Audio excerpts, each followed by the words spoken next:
Stop! You can't cut that power line! Stop! Karen Pemberton looks up at me from the utility shed, bolt cutters already biting into the wire. "Watch me," she says, and snap. My grandfather's electricity dies at 2 a.m. His oxygen machine goes silent 20 feet away. The backup battery starts its death countdown, 20 minutes before a Korean War veteran suffocates in his own bed. She dusts off her manicured hands, grinning like she just won the lottery. Medical equipment doesn't belong in residential neighborhoods. Maybe next time you'll pay your landscaping fines on time. $47. That's what my grandfather's life is worth to our HOA president. But that smug little smile of hers, it wouldn't last long. Because Karen had no idea she just picked a fight with someone who plays by very different rules. What would you do if someone tried to murder your grandfather?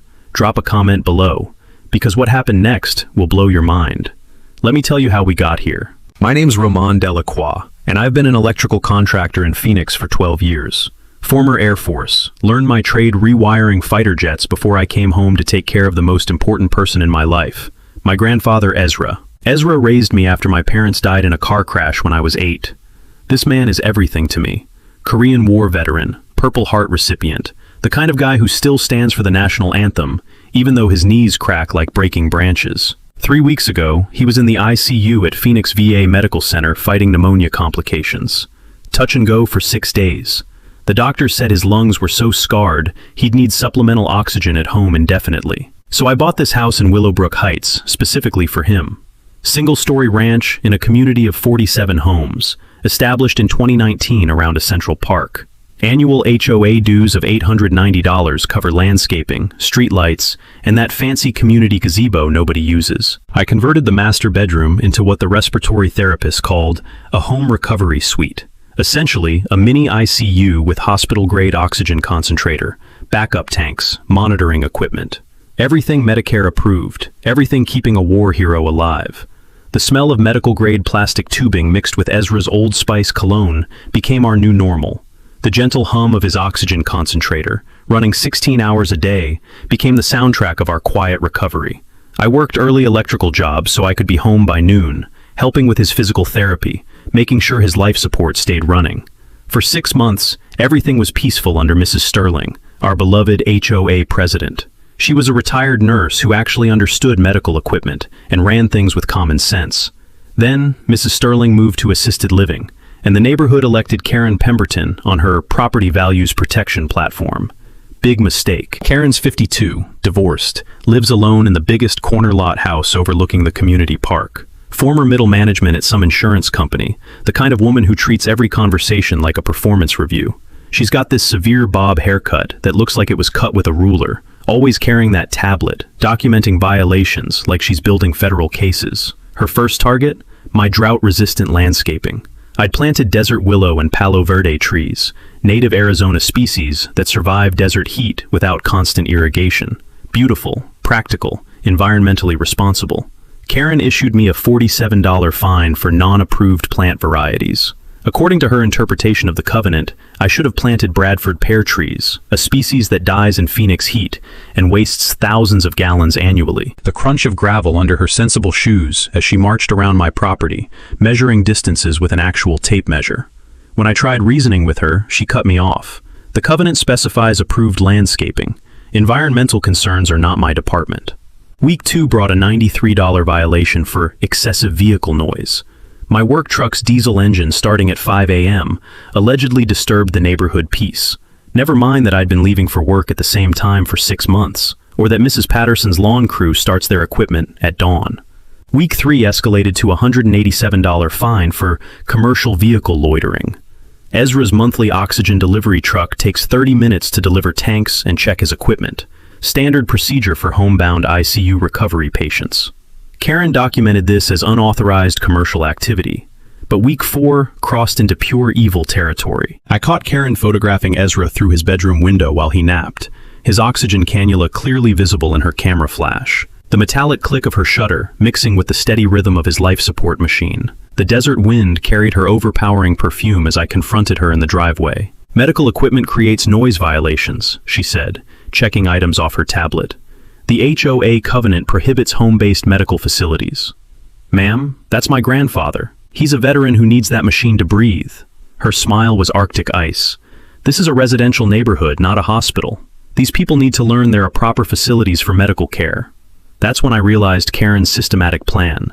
Document everything medical, escalate fines until we couldn't afford to stay, force out the veteran and his inappropriate life support equipment. She had no idea she just declared war on someone who knows exactly how to cut her power. Karen called an emergency HOA board meeting for the following Thursday. The email she sent to all 47 residents had the subject line, "Urgent. Zoning violation threatens neighborhood safety." She'd attached a 12-page slideshow titled, "Unauthorized Medical Facility Documentation." I couldn't believe what I was reading. This woman had turned my grandfather's recovery room into some kind of criminal enterprise. Photos of his oxygen concentrator labeled as industrial equipment storage. Pictures of his backup tanks marked hazardous material accumulation. Even shots of the medical supply delivery truck with arrows pointing to commercial vehicle violations. The meeting was scheduled for 7 p.m. at the community center.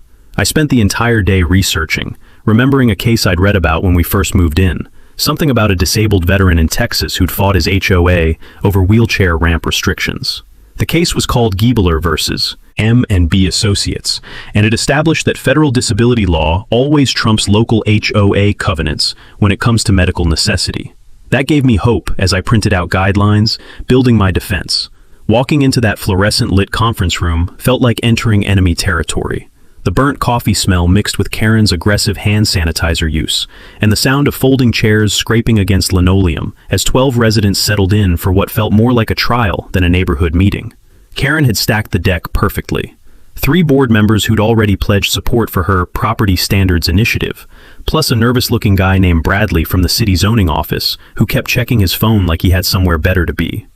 "Ladies and gentlemen, we have a serious zoning violation that threatens our property values and neighborhood character," Karen announced, clicking through her slideshow with the confidence of a prosecutor. Each slide was more absurd than the last. My grandfather's medical equipment, photographed from every angle like evidence at a crime scene. Mrs. Patterson, a retired nurse who lives 3 houses down, raised her hand. "Karen, that's just a home oxygen concentrator. My husband used one after his stroke. They're quieter than most dishwashers." Karen's smile never wavered. "Mrs. Patterson, I appreciate your emotional investment, but we must follow legal guidelines, not feelings." That's when I stood up with my printed federal guidelines. "Ma'am, with respect, you're completely wrong about the law. The Fair Housing Act requires reasonable accommodations for disabilities. This is established case law going back decades." The room went quiet. Karen's confident expression flickered. "Mr. Delacroix, federal guidelines don't override local HOA covenants," she said. But I caught Bradley from zoning shifting uncomfortably in his seat. "Well, actually," Bradley interrupted, "federal disability law does supersede local." "Thank you, Bradley," Karen cut him off sharply. "The board will make decisions based on our covenant interpretation." During Karen's bathroom break, Mrs. Patterson leaned over with information that made my blood run cold. "She's been showing your house to potential buyers," she whispered, "telling them the neighborhood is transitioning to senior care, and property values are dropping because of all the medical equipment." The pieces clicked together like a puzzle solving itself. This wasn't about noise violations or zoning compliance. Karen was running an elaborate real estate manipulation scheme. Target elderly residents with medical equipment, create hostile environment through harassment, force them to sell below market value. I remembered Mrs. Sterling's sudden move to assisted living right after Karen's election. Mr. Kowalski getting violations for prescription deliveries. She wasn't just targeting my family. She was systematically cleansing the neighborhood of senior citizens. The formal vote felt like watching democracy get hijacked. Karen's motion. All medical equipment must be relocated to interior rooms not visible from public areas. External medical deliveries limited to 1 per month with advance HOA approval. The texture of those federal housing law printouts felt rough under my sweating palms, as neighbors debated whether my grandfather deserved to breathe freely in his own home. The sound of pencils scratching on paper as votes were cast. The smell of fear and bureaucracy mixing in that sterile conference room. 4 votes for Karen's restrictions, 3 against. My grandfather's medical rights just got voted down by people who were terrified of property values dropping. As residents filed out, Karen approached me with that same predatory smile. "Mr. Delacroix, I understand this is emotional for you, but rules exist for everyone's benefit. I'm sure you can find appropriate senior living facilities that specialize in medical care." The rage building in my chest felt like molten steel. This woman had just weaponized democracy against my dying grandfather, turned our neighbors into accomplices in her elder abuse profiteering scheme. "Ma'am," I said, keeping my voice steady, "you just made a very expensive mistake. Because while Karen was playing political games with my family's life, I was already planning something that would expose her real estate scam and turn her perfect little kingdom into a federal civil rights battleground." She had no idea that attacking a veteran's medical equipment had just triggered protections that would make her HOA rules look like toilet paper. Karen wasted no time implementing her compliance inspection schedule. Monday morning, 7 a.m. sharp, she showed up at my door with a toolkit that would make a building inspector jealous. Measuring tape, digital decibel meter, professional camera, and that damn tablet for documentation. "Mr. Delacroix, this is your official monthly compliance inspection," she announced, waving a laminated card like FBI credentials. "The board voted to ensure all medical equipment meets residential standards."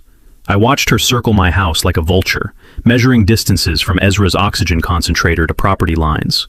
The morning desert air carried the sound of her heels clicking on concrete and the metallic snap of her measuring tape retracting. She spent 45 minutes documenting decibel levels outside his bedroom window. The concentrator hummed at 45 decibels, quieter than most dishwashers, but she wrote readings like she'd discovered a rocket engine. By Wednesday, the first post-compliance violation arrived. $93 fine for medical waste accumulation. Her evidence? 3 empty oxygen canisters by my garage, waiting for monthly pickup by the medical supply company. I'd seen this exact setup at dozens of homes during my electrical work. It's standard procedure for any patient on supplemental oxygen.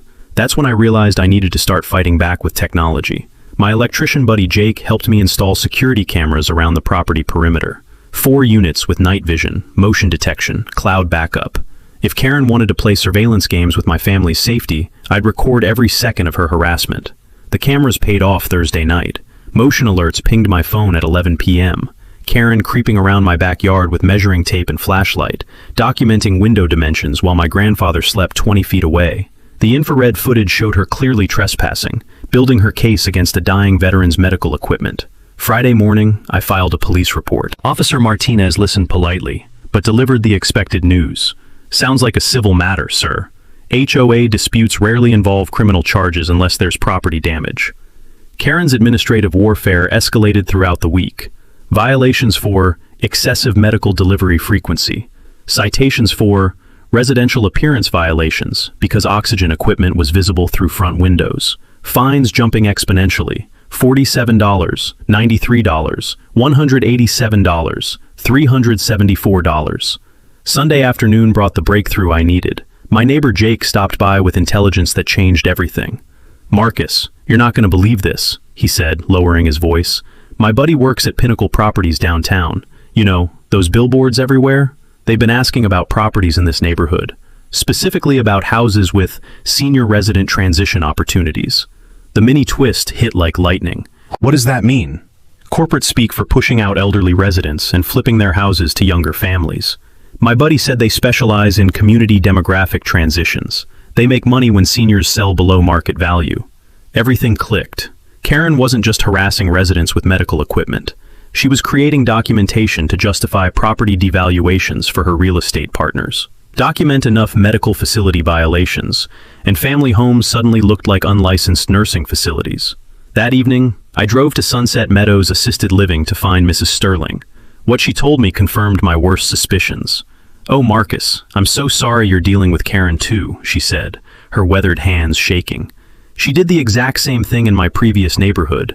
The Garcias, the Kowalskis, the Hendersons. All elderly couples with medical equipment. Karen would document everything as facility violations until families couldn't afford the escalating fines.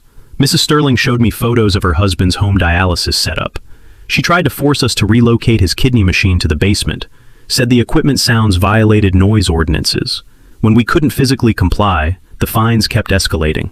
We had to sell for $30,000 below market value, just to escape. The pattern was crystal clear. Karen was a professional predator, systematically targeting vulnerable seniors through weaponized HOA enforcement.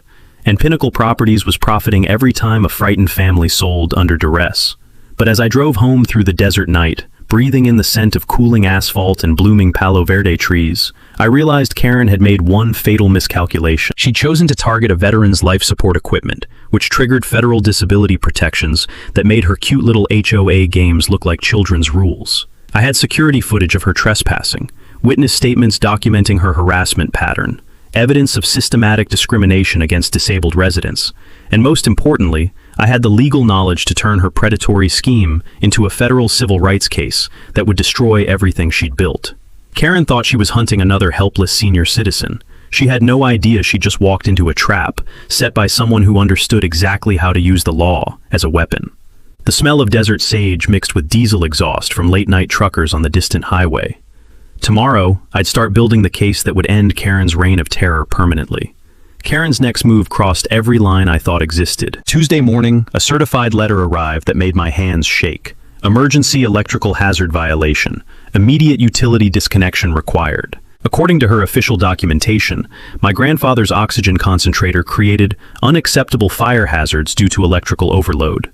She'd scheduled an emergency utility inspection for Thursday at 10 a.m., conveniently when I'd be 40 miles away on a commercial job I couldn't reschedule. The letter cited some obscure covenant about emergency authority to disconnect utilities during safety violations.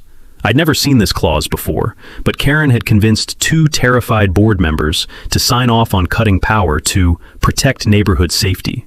I remembered reading about a case years ago when I was fighting the VA for Ezra's benefits. A disabled veteran in California whose landlord tried similar tactics. The federal courts ruled that intentional utility disconnection for medical equipment violated disability protection laws so severely that it carried the same penalties as physical assault.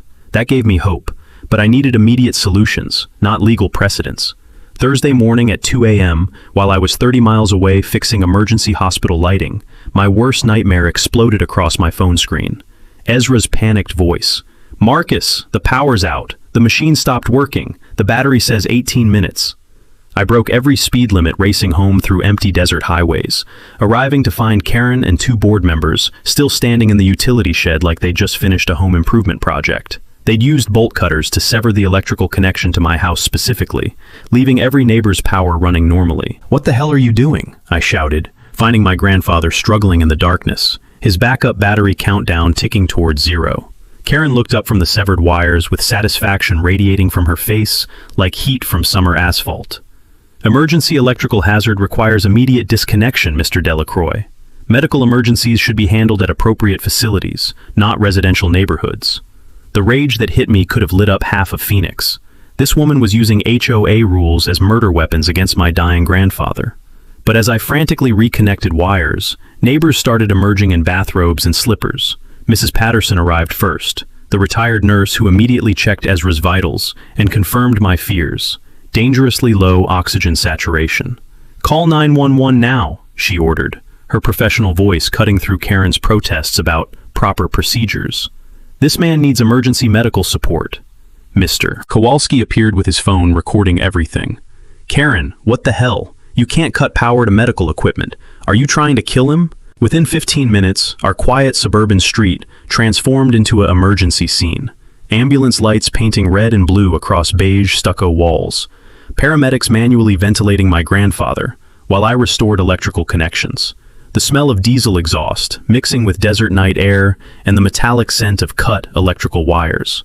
Karen stood over those utility controls like some suburban dictator, explaining to increasingly furious neighbors why cutting power to a veteran's life support was necessary for community safety standards. But the game-changing moment came from Mr. Kowalski. While paramedics worked on Ezra, he pulled me aside with news that made my heart race. "Marcus, I've been recording her harassment for weeks," he whispered, showing me his phone. "Yesterday I caught audio of Karen coaching the board members. Make sure the power cut looks accidental. We can't have documentation of intentional medical equipment sabotage." The mini twist that changed everything. Karen's own recorded words proving premeditated criminal conspiracy. This wasn't bureaucratic harassment anymore. It was documented evidence of planned assault against a disabled veteran. EMT Supervisor Rodriguez, a weathered guy who'd clearly seen everything, pulled me aside as they loaded Ezra for hospital observation. "Sir, intentional sabotage of life support equipment is federal assault. I'm required to report this to authorities."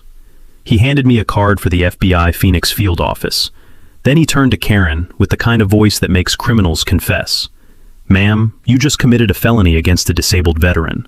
I suggest you contact a lawyer immediately." As the ambulance disappeared beyond our community gates, red lights fading into the desert darkness, I stood surrounded by the aftermath of Karen's attempted murder. The acrid smell of burned electrical insulation, the sound of neighbors whispering angrily about what they'd witnessed, the texture of that FBI business card between my trembling fingers.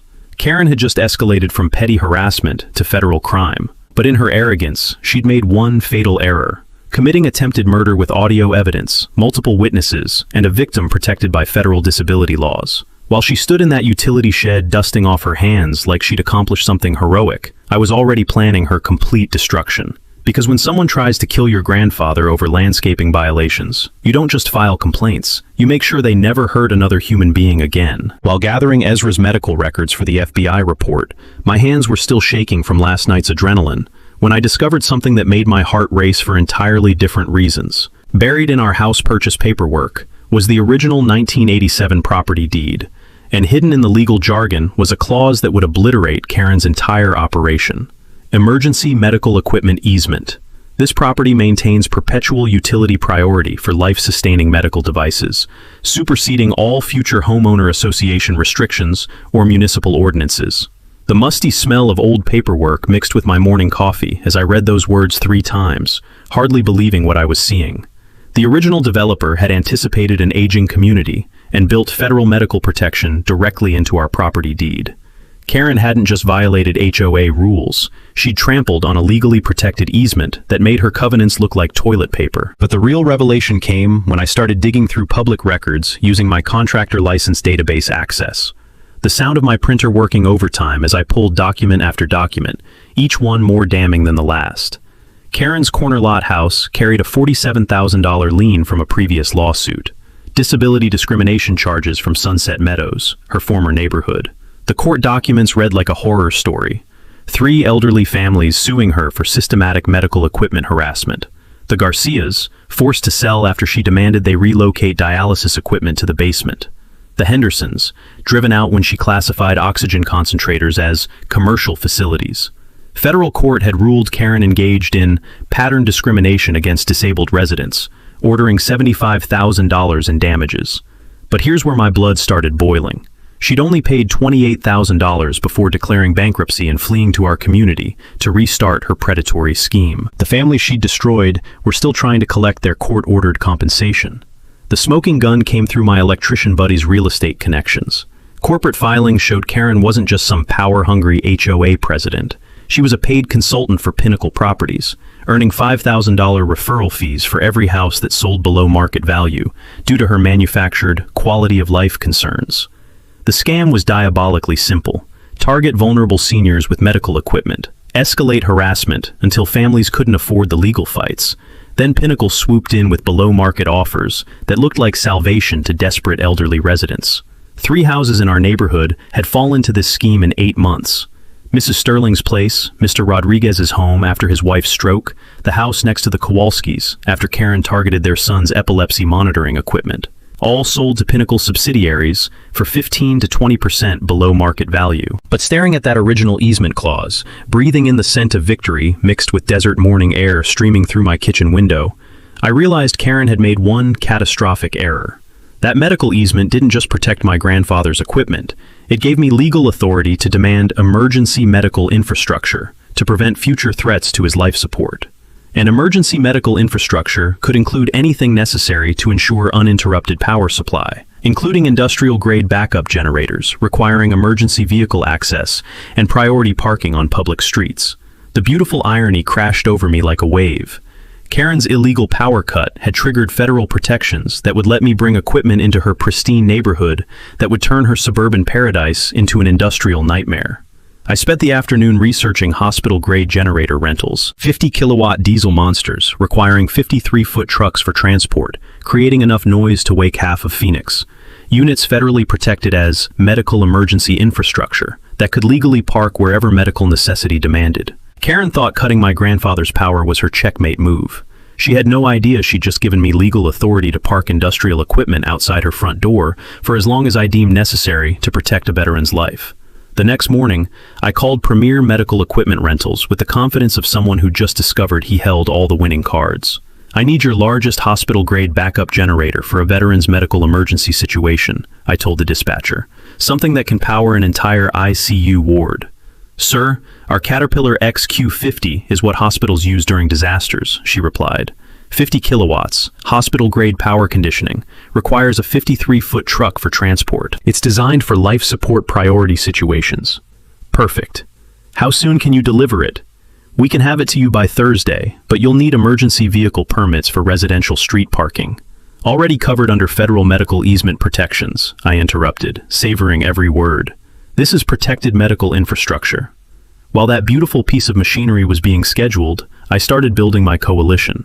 Mrs. Patterson was my first recruit, the retired nurse who'd witnessed Karen's attempt to kill my grandfather. When I explained the legal situation over coffee in her kitchen, the smell of her famous cinnamon rolls mixing with righteous indignation, she was immediately on board. "Marcus, that woman has been terrorizing this neighborhood for months," she said, her voice steady with professional authority. "My husband's wheelchair ramp got a violation notice last week. Mr. Kowalski's prescription delivery van was cited for excessive medical traffic. She's systematically targeting anyone with disabilities or medical needs." Next, I visited Mr. Kowalski, whose security footage had become my evidence goldmine. His living room was a command center of surveillance monitors, recording equipment, and printed documentation of Karen's harassment campaigns. The electronic hum of hard drives and the clicking of keyboards as he pulled up weeks of recorded harassment. "I've got everything," he said, scrolling through files. Audio of her coaching board members to make violations look accidental. Video of her trespassing on 6 different properties to photograph medical equipment. Phone conversations where she discusses property value manipulation with someone from Pinnacle Properties. But the most valuable recruit was Mrs. Garcia from Sunset Meadows. When I called her, explaining that Karen was running the same scam she'd escaped from, her voice went quiet for a long moment. "Marcus, that woman destroyed my husband's final years," she finally said. "He died 6 months after we had to sell our house because of her harassment. The stress, the legal fees, the constant fear. It killed his spirit first, then his body. If there's anything I can do to stop her from hurting other families." Mrs. Garcia agreed to testify about Karen's pattern of disability discrimination. More importantly, she connected me with the other Sunset Meadows families who were still fighting to collect their court-ordered damages from Karen's previous lawsuit. I spent Tuesday evening with my VA disability rights attorney, Sarah Martinez, mapping out the federal case strategy. The smell of legal documents and black coffee filled her downtown office as we built what she called an airtight civil rights violation case. "Marcus, you've got everything we need," Sarah said, spreading evidence across her conference table. "Pattern discrimination, documented conspiracy, federal easement violations, attempted medical equipment sabotage. Karen's looking at $100,000 in federal fines plus criminal charges." The legal strategy was simple but devastating. File federal civil rights complaints with HUD, while simultaneously requesting emergency restraining orders against HOA utility access. But the psychological component would be even more effective. Wednesday night, I organized what I called the Willowbrook Medical Rights Coalition, a neighborhood meeting disguised as a potluck dinner. 18 residents showed up, and as we shared food and stories around my dining room table, the pattern of Karen's abuse became undeniable. The Pattersons, harassed for wheelchair accessibility modifications.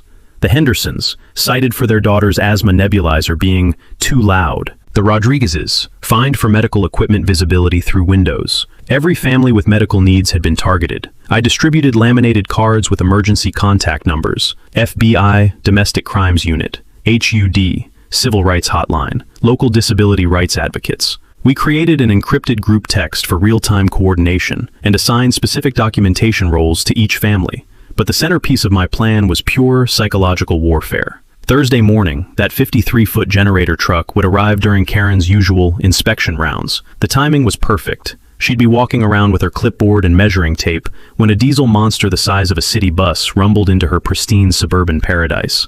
The technical specifications were beautiful. The generator required emergency vehicle clearance, which meant Karen couldn't legally demand its removal. It needed 24-hour access to public streets for medical emergency response. The diesel engine would create a constant 75-decibel industrial soundtrack to her quiet neighborhood. And the best part? Under federal medical equipment protections, it could stay as long as my grandfather's medical condition required backup power protection. Karen thought she'd won by cutting our electricity. She had no idea she'd just given me legal justification to turn her suburban kingdom into a construction zone, complete with industrial equipment that would make her life a living hell while protecting every vulnerable resident she'd targeted. Karen's desperation became obvious by Friday morning, when she scheduled an emergency health department inspection, claiming my grandfather's medical equipment created unsanitary residential conditions.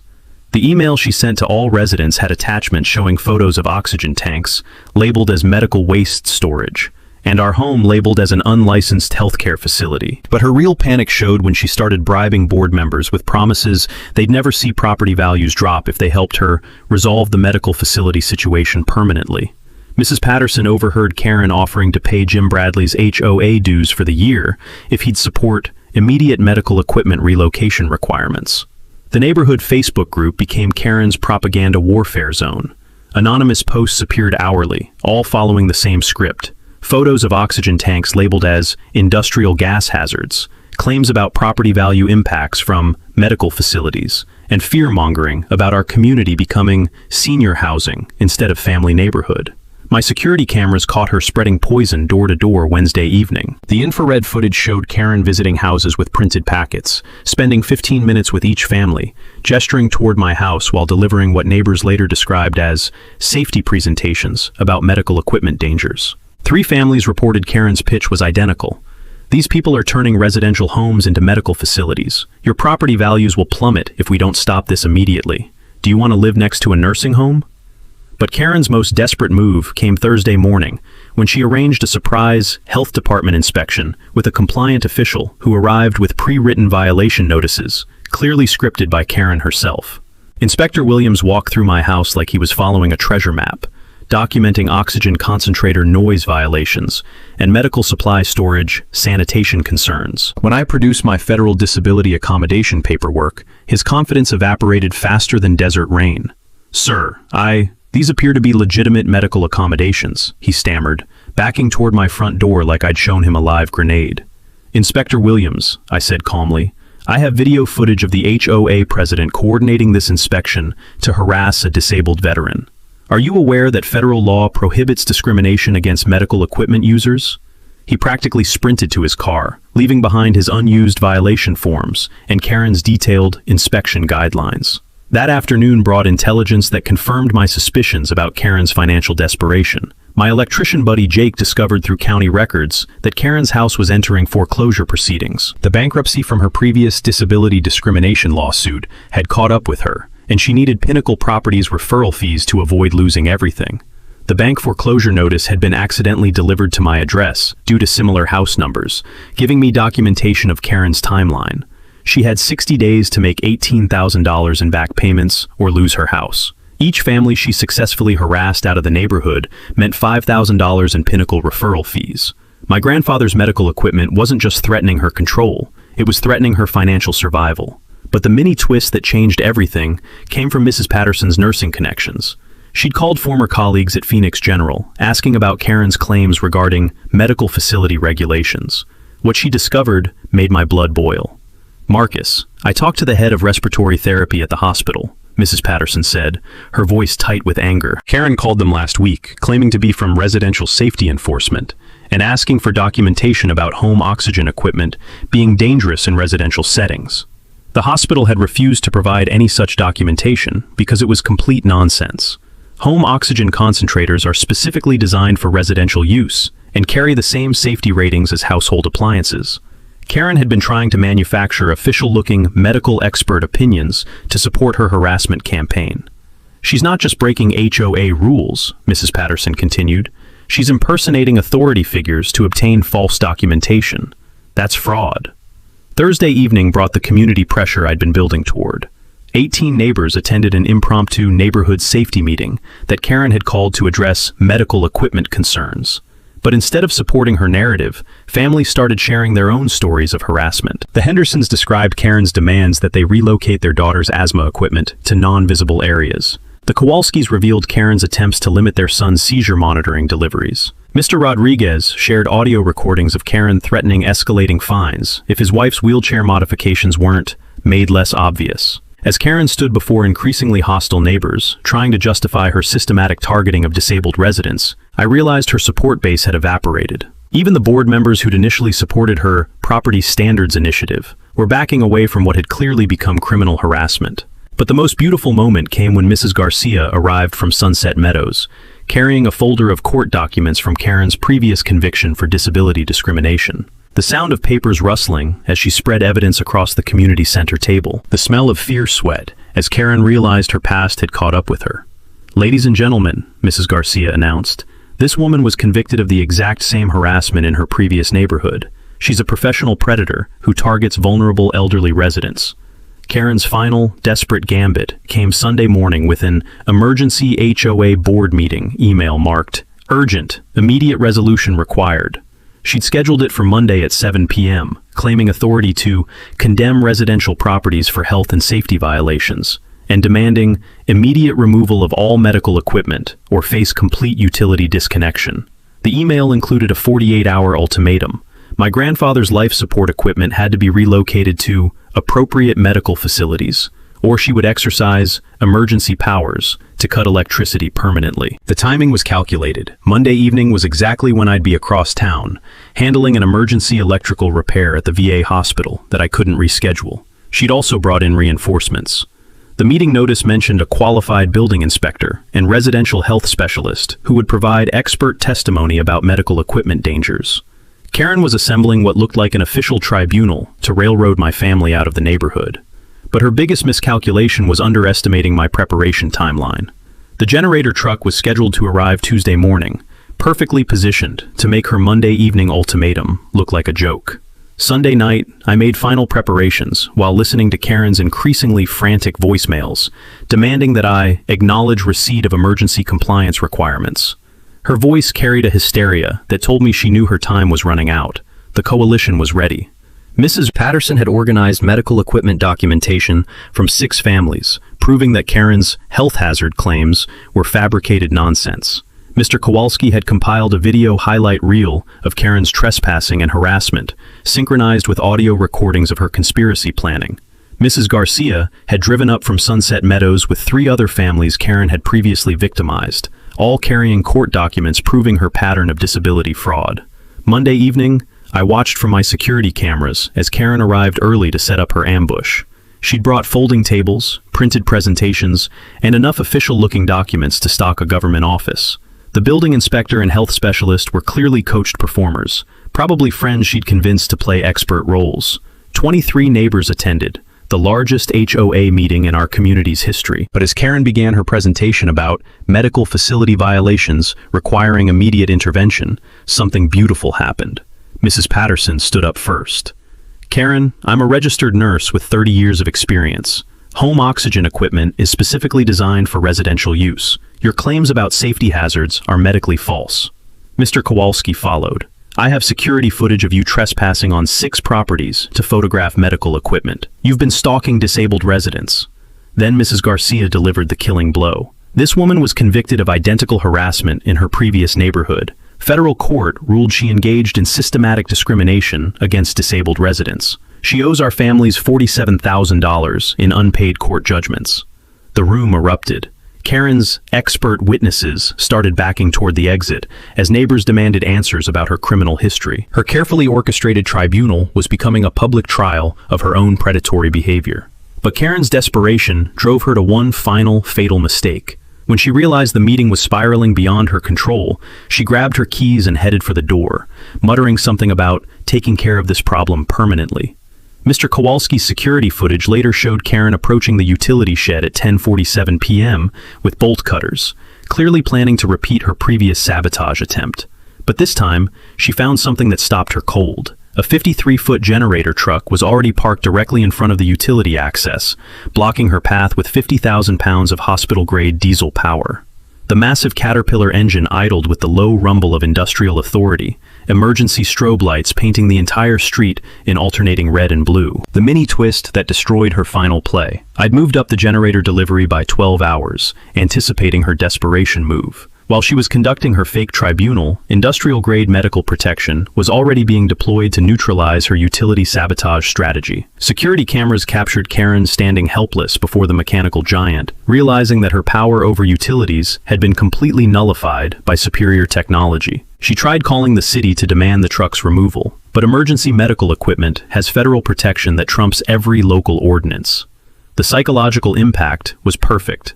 That generator truck dominated the narrow residential street like an occupying army. Its diesel soundtrack replaced her quiet suburban paradise with industrial reality. Emergency lighting turned night into day, visible from every house in the neighborhood. But the most beautiful detail was the truck's positioning. Parked legally on public streets, it blocked access not just to the utility shed, but to Karen's own driveway.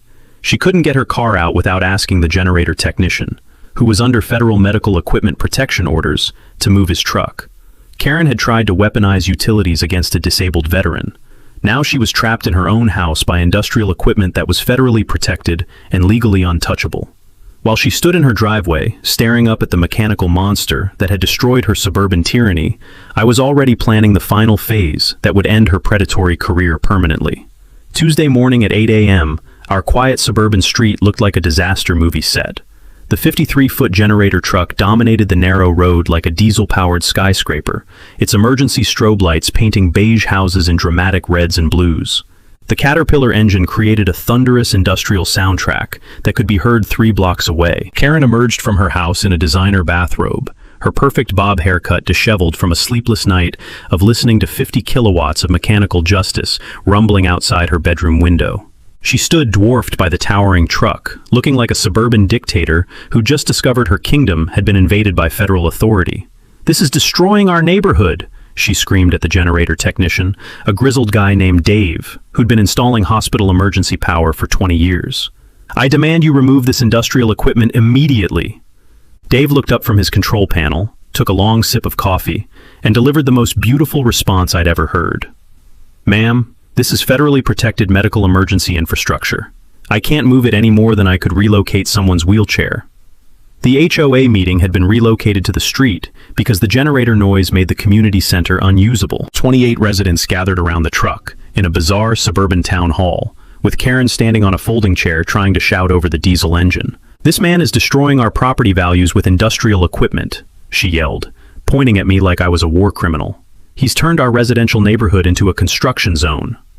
That's when I produced the HUD civil rights complaint, case number clearly visible on federal letterhead. "Actually, Karen, you triggered federal medical equipment protections when you cut power to a dying veteran's life support. This generator ensures that never happens again." The blood drained from her face as I read the charges aloud. Pattern of disability discrimination, conspiracy to endanger life support equipment, violation of federal medical access easements. The words carried over the generator's rumble, reaching every neighbor who'd gathered to witness her downfall. Mrs. Patterson stepped forward with documentation that shredded Karen's remaining credibility. "I spoke with respiratory therapists at 3 hospitals. Home oxygen equipment poses 0 safety risks. Karen's medical hazard claims are completely fabricated." Mr. Kowalski connected his laptop to portable speakers, playing audio of Karen's conspiracy planning over the industrial soundtrack. "Make sure the power cut looks accidental. We can't have documentation of intentional medical equipment sabotage." But the moment that destroyed her came when Mrs. Garcia stood before the crowd with a folder of court documents. This woman was convicted of identical harassment in Sunset Meadows. Federal court ordered her to pay $75,000 in damages to families she drove out through disability discrimination. She's a professional predator who targets elderly residents. Karen's meltdown was spectacular. She demanded the generator truck leave her neighborhood, claimed federal investigators had no jurisdiction over HOA matters, and threatened to sue me for destroying property values with industrial noise pollution. A Channel 12 news crew had arrived, drawn by neighbor tips about HOA president versus medical equipment. Reporter Jennifer Martinez asked the question that finished Karen permanently. "Ma'am, did you cut power to a dying veteran's medical equipment over landscaping violations?" "Medical emergencies belong in hospitals, not residential neighborhoods," Karen shrieked, her composure completely shattered. These people are running illegal medical facilities and destroying our community character." The crowd's reaction was immediate and devastating. Neighbors who'd remained neutral throughout the conflict started openly calling for Karen's resignation. Even her few remaining board supporters backed away as she continued ranting about medical equipment invasions and property value terrorism. That's when the FBI agent arrived. Agent Sarah Sterling walked calmly through the crowd, her credentials immediately silencing Karen's tirade. "Miss Pemberton, I'm here about your federal civil rights violation. You cannot approach any residents' utility connections, contact families with medical equipment, or interfere with federally protected emergency infrastructure." The visual was perfect for news cameras. Tiny suburban tyrant, arguing with federal authority, while a massive diesel generator rumbled behind her, its emergency lights creating a dramatic backdrop for her public humiliation. "This is harassment," Karen protested. "I'm the HOA president. I have authority over community standards." Agent Sterling's response was delivered with professional calm that made it even more devastating. "Ma'am, federal law supersedes HOA authority when it comes to disability rights. Violation of this restraining order results in immediate federal arrest." As Karen stood speechless before FBI credentials, the generator truck demonstration reached its crescendo. Dave fired up the full system, powering every house on the block with industrial-grade electricity that made our streetlights blaze like stadium illumination. The psychological impact was overwhelming. 50,000 watts of federal protection drowning out Karen's protests, emergency lighting turning our suburban street into primetime television, and FBI authority reducing her HOA power to irrelevant noise. Karen's reign of terror had ended, not with legal paperwork or board votes, but with industrial equipment and federal badges, proving that some fights you simply cannot win. Karen Pemberton resigned as HOA president via her lawyer's letter the next morning. The email was brief, professional, and tinged with the desperation of someone who just discovered that federal law trumps suburban tyranny every single time. By Friday, the FBI investigation had expanded to include Pinnacle Properties and their community demographic transition scheme. Federal agents seized Karen's financial records, revealing $23,000 in referral fees from elderly families harassed out of their homes. 3 other HOA communities reported similar patterns, turning Karen's local harassment into a federal racketeering investigation. The board members who'd supported Karen's property standards initiative resigned en masse, leaving the neighborhood to hold emergency elections. I was elected HOA president unanimously, running on a platform of medical equipment protection and common sense governance. My first official act was amending our community covenant to include permanent medical rights protections. No future board could restrict oxygen concentrators, wheelchairs, dialysis equipment, or any other life-sustaining devices. The Medical Rights Protection Amendment passed 46-1, with Karen's house mysteriously vacant during the vote. The HUD civil rights settlement brought $75,000 in compensation to affected families, funded by Karen's house sale and Pinnacle Properties legal settlement. Mrs. Patterson used her portion to install a wheelchair-accessible community garden, where Karen's oversized lawn used to spread. Mr. Kowalski upgraded his security system and started a neighborhood watch program focused on protecting vulnerable residents. The generator truck became neighborhood legend. Photos of that massive diesel monster dwarfing Karen's suburban paradise went viral on social media, inspiring copycat stories from disabled veterans across the country. Dave, the generator technician, still stops by occasionally, just to make sure Ezra's equipment stays protected. My grandfather's health improved dramatically once the stress of Karen's harassment ended. The VA hospital, inspired by our backup power solution, installed emergency generator systems for 20 homebound veterans facing similar HOA harassment. Ezra now volunteers as an advocate, helping other military families navigate disability discrimination battles. The social good that emerged from our victory exceeded anything I'd imagined. Settlement money funded the Veteran Medical Equipment Protection Fund, providing backup power systems and legal support for disabled veterans facing HOA harassment. My electrical company donates installation services, and the program has expanded to 12 states.